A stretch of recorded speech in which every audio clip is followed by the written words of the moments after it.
Agora sim, temos o nosso Flávio Roscoe, que é presidente da Federação das Indústrias do Estado de Minas Gerais, na escuta conosco. Flávio, seja muito bem-vindo, obrigada pela sua participação no Mercado Aberto. É claro que a minha primeira pergunta tem a ver com o setor privado e toda essa insurgência de várias confederações que assinaram um manifesto ontem, anteontem, na verdade, né, a CNI, confederações ligadas à agricultura, comércio, mercado financeiro, seguradoras, criticando muito o aumento do IOF, dizendo que isso aumenta a imprevisibilidade e também o custo de capital. Eu quero saber qual a sua posição sobre esse aumento de imposto e como isso afeta a economia e a indústria em particular. Bom dia, é um prazer enorme estar aqui no Mercado Aberto. Nós recebemos com muita preocupação esse aumento do IOF, principalmente porque nós estávamos num cenário, estamos, na verdade, né, de taxa de juros recordes, né. O IOF, ele não é um imposto que foi criado com a finalidade de arrecadação, ele é um imposto que foi criado com o objetivo de ajudar a regulação. Então, se o governo estivesse cogitando em ampliar o IOF, ele deveria ter feito no início do ciclo de aumento de taxa de juros. Não, porque o aumento da taxa de juros e o aumento do IOF, eles têm praticamente a mesma finalidade, que é coibir a atividade econômica. Então, na nossa interpretação, em qualquer momento já seria ruim, mas se fosse fazer e deveria ser feito a critério temporário, fruto da necessidade de haver uma retração da expansão monetária do Brasil, o IOF lá no início do aumento da trajetória de juros, porque os juros teriam que ter subido menos, né.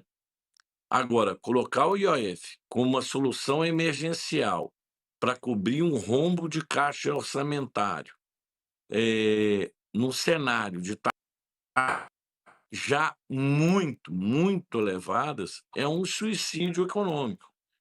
É, E é por isso mesmo que eu acho que todo o setor privado está reagindo, de maneira bastante contundente com relação a essa medida. Flávio, explica para a gente, para o nosso telespectador, assim, de uma maneira muito prática, com exemplos, se possível, como é que isso afeta o dia a dia das empresas? E se afeta mais pequenas e médias empresas, em que momento? Quando você vai, por exemplo, ter uma linha de crédito para antecipação de recebíveis, e aí você tem que pagar um imposto mais alto, qual é o custo? No final da conta ali, do cálculo, quanto isso pesa e em que momento exatamente, se você conseguir nos dar um exemplo? Olha, E tivemos um as empresas, probleminha. né, Ah, voltou. não, entrou uma ligação aqui. Ah, entrou Não uma ligação. afeta Calma, só vamos, as vamos retomar. empresas. Diga, Flávio, É. vamos retomar, vamos lá.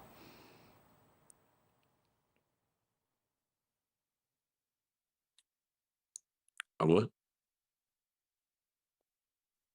Voltou para mim? Será que a gente consegue restabelecer a comunicação? A gente teve um pequeno probleminha com o Flávio Roscoe, porque o que aconteceu? Entrou uma ligação no celular dele, caiu a linha, mas vamos voltar em instantes com o Flávio Roscoe, porque o que ele estava explicando? Né? Por que os parlamentares também ficaram tão injuriados por causa desse aumento de imposto? Primeiro, porque tem um clima mesmo na Câmara dos Deputados e no Senado de que ninguém aguenta mais aumento de imposto. Aí, de repente, veio essa medida que ninguém esperava, completamente surpreendente, da Fazenda na última quinta-feira. Eles recuaram numa parte dessa medida, no que tem a ver com a aplicação de fundos brasileiros no exterior, mas o crédito mais caro para empresas continua valendo. Cartão de débito, de crédito, pré-pago mais caro para os turistas também continua valendo.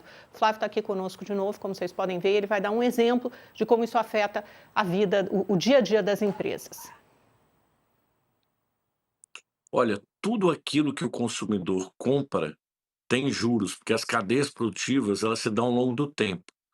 E para financiar o capital, muitas vezes as empresas não têm o capital necessário, então elas pegam dinheiro emprestado. Então, por exemplo, uma casa do Minha Casa Minha Vida, que a consultora precisou, antes que seja o financiamento do próprio consumidor final, mas a consultora vai fazer a obra, ela vai precisar de financiar a obra. Ali ela vai tomar recurso. O IOF dobrou, vai estar um custo maior na Minha Casa Minha Vida, na casa da pessoa. Um outro exemplo, a própria pessoa física, que é tomadora de crédito, com o aumento do IOF, ela também vai pagar mais caro. Quase todos os produtos que ela adquirir parcelado, que a empresa vender com parcelamento, houver prazo, geladeira, fogão, o IOF aumentou. E ele não aumentou pouco, ele dobrou. Então, tudo aquilo que o consumidor hoje comprar financiado, ele vai pagar um pedaço muito maior de imposto do que pagaria antes. Ô, Flávio, Então, afeta sim a vida das pessoas. você acha que no Uhum. caso das indústrias, das empresas, uma parte desse crédito maior, desse custo maior, pode ser repassado para os preços? Tem de ser repassado, essa que é a realidade. Se não repassar, a empresa vai acabar quebrando. A empresa, ela é obrigada, todos os custos que são colocados para ela é obrigada a colocar no custo seus produtos ou serviços. É assim que funciona. As empresas que não fazem isso, elas fecham, né? Porque ao longo do tempo elas vão perdendo dinheiro, até não ter condições mais de sustentar suas atividades. E- Então é uma mística achar que verdade. Então, o que você está me dizendo é que isso, no final das contas, o aumento do IF pode gerar mais inflação lá na frente?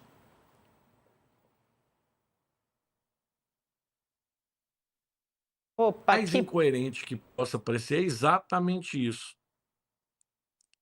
retoma só um minutinho esse raciocínio, Flávio, que congelou a imagem mais uma vez. Então, pode gerar mais inflação lá na frente, o aumento do IOF com repasse de preços para o consumidor? Pode sim. Todo o aumento que a gente tem visto na carga tributária, ele é repassado para os produtos e tem sido repassado para o consumidor, alimentando a inflação. E como é que está essa pressão de vocês, das confederações, essa pressão política, a conversa com o governo ou com o parlamento? Porque, pelo que a gente entrevistou ontem uma advogada especializada em direito tributário, a via judicial ela é muito estreita para que algum projeto consiga, para que alguma ação consiga avançar questionando o aumento do IOF, para derrubar isso.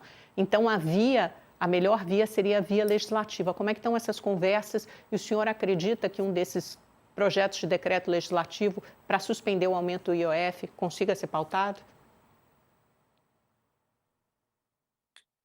Eu acho que isso vai depender de uma ampla negociação. Não pegou bem para o governo e, com certeza, não pegará bem para o parlamento não tratar desse assunto. Então, eu acho que vai haver um acordo em algum momento a respeito desse tema, essa é a minha opinião. Agora, é um momento muito espinhoso, né? O governo deveria estar cortando custos e, ao invés disso, ele está sempre procurando novas fontes de receita. Como ele já esgotou todas as fontes possíveis, né? Acaba que ele coloca ali nos técnicos da fazenda uma pressão por ser criativo. E volto a dizer, eu acredito que existe espaço judicial, sim, pela natureza do IOF. O IOF não é um imposto arrecadatório, ele é um imposto que a finalidade dele é regulatório, ou seja, há um vício aí na razão pela qual o IOF está sendo aumentado. Ele não está sendo aumentado para restringir a atividade econômica ou para evitar uma expansão demasiada do crédito. Ele está sendo aumentado única e exclusivamente para cobrir um rombo orçamentário, o que é um desvio da função do tributo.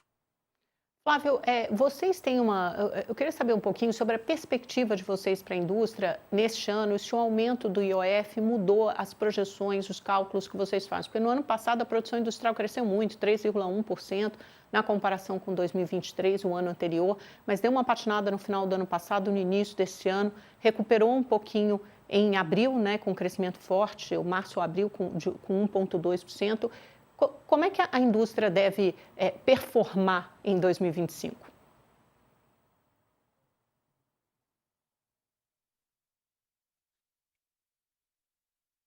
Eu não te ouvi.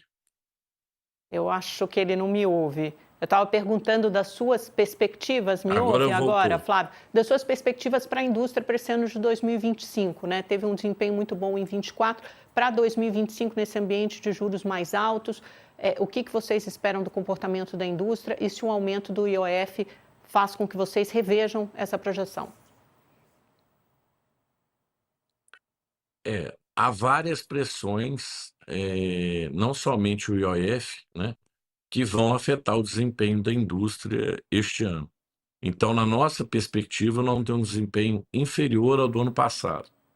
Claro que foram vários impactos, né? Nós temos curso, nós temos aumento de vários tributos, nós temos o aumento de energia, que ainda não está configurado, mas que é um grande risco nesse momento. Temos agora IOF e temos ainda a ameaça da redução de jornada. Então, todas essas medidas são extremamente nocivas à produtividade brasileira, à economia brasileira no mercado internacional, o que impacta em muito o setor industrial. Claro que elas ainda, algumas delas não aconteceram efetivamente, então talvez o maior impacto delas se dê no ano que vem. Uhum. Mas com certeza esse ano vamos ter um ritmo de atividade econômica menor do que o ano passado.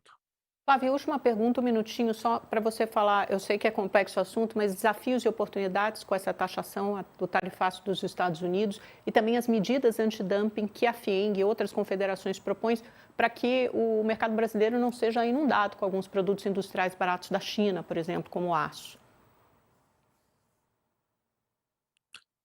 Nós temos pedido ao governo uma celeridade nos processos que já estão em curso, né?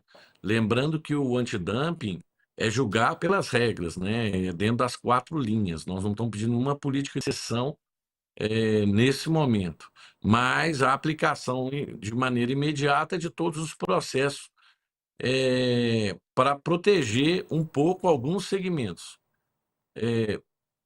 Mas eu temo isso não seja suficiente, porque todos os países estão tomando medidas extraordinárias em função do desvio de fluxo de comércio que a guerra comercial tem gerado e ameaça suas cadeias produtivas. Então, o governo, eu pedi na segunda-feira uma nova audiência com o vice-presidente Alckmin, ministro da Indústria e do Comércio, para tratar desse assunto. Há pouco de 40 e poucos dias atrás, tratei com ele, tive uma reunião com ele, me atendeu, tratamos desse assunto e vamos ver a evolução aí ao longo dos próximos dias. Tá ótimo, Flávio. Muito obrigada pela sua participação aqui no Mercado Aberto. Pena que a gente teve essa interrupção em alguns momentos da comunicação, mas já fica o convite para o senhor voltar para a gente falar aí sobre essa sua nova reunião com o presidente Alckmin e as perspectivas da indústria e os próximos capítulos nessa batalha aí contra o aumento do IOF. Muito obrigada a você, um bom dia. Muito obrigado, foi um prazer.